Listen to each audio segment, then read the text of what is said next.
The latest from COP15 is that as of Thursday, many of the world's leaders are arriving in Denmark, and most of the delegates have been there for 2 weeks, are saying, shh, quick, the grown-ups are coming, and we're supposed to have tidied this up. What are we going to do?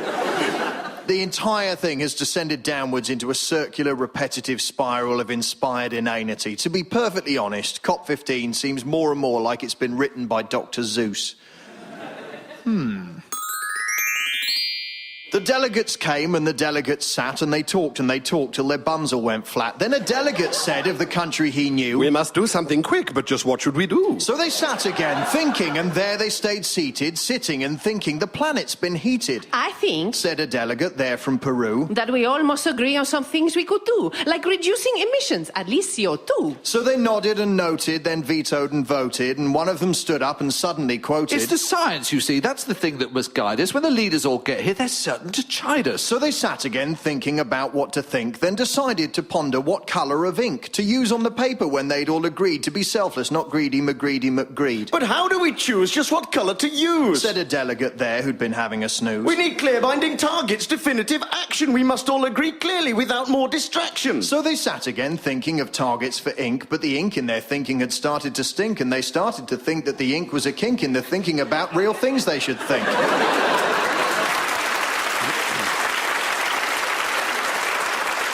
If the climate needs mending, then this is our chance. Said the nuclear delegate sent there by France. We need to agree on one thing to agree on, something we all want a fixed guarantee on. "Yes," said another who thought this made sense. "some value for carbon in dollars or pence." But the mention of money and thoughts of expense had stifled the progress and things became tense.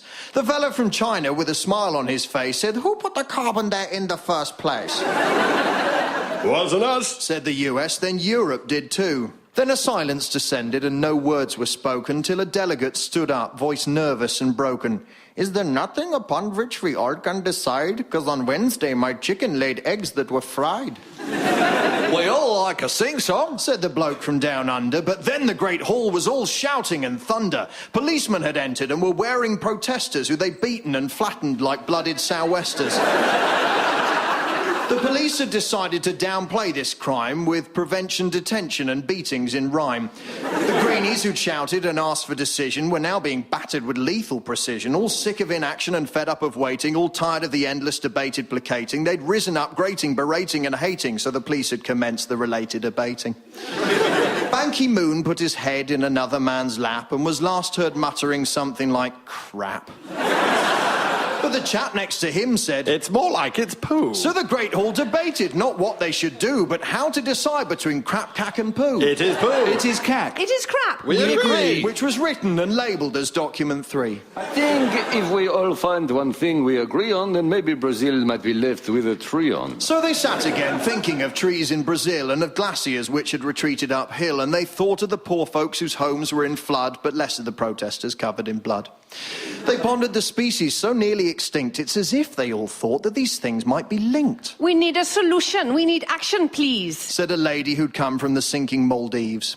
The others all nodded and said it was fact, that the time must be now, not to talk but to act. Then Obama arrived and said most rhetorical, "Action is action, and not metaphorical." Wow, they all thought. He must mean allegorical. I love it when Barrett goes all oratorical. But the problem I have is that Congress won't pass it. Bugger, said Banky, then sorry, then arse it. Then Brown said, "I've got it. Now how does this strike you? It's simpler when voters already dislike you." He suggested the EU should lead from the front, so the Mail and the Telegraph called him something very unpleasant indeed.